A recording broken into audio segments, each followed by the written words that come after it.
Basically, the film is just about the last 5 days of these two girls' friendship. These two girls that grew up together and have known each other basically since they were babies.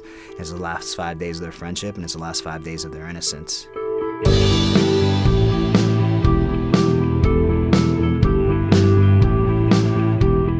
My name is Elgin James, and my film is Little Birds, and we're playing the U.S. Dramatic Competition. The reason I want to tell this story is I was going through a lot of personal things myself, and I was trying to ending one life that I'd lived in and like starting another.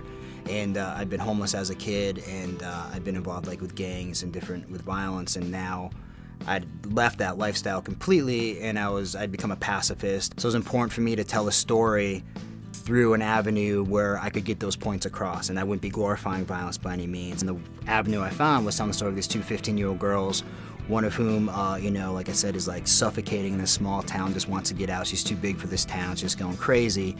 And she wants to escape. She meets these homeless skateboarders and runs away with them to Los Angeles. You know, her best friend, who is content where she is, you know, she realizes that life is okay where they're okay and they're like, in their kind of their bubble, and sometimes, you know, being on a leash and sometimes being, you know, in a cage, if you will, isn't that bad of a thing because the world is scary out there. But she follows her friends to Los Angeles, and when you get to that point of where you love someone, at the same time you feel like they're stealing your oxygen.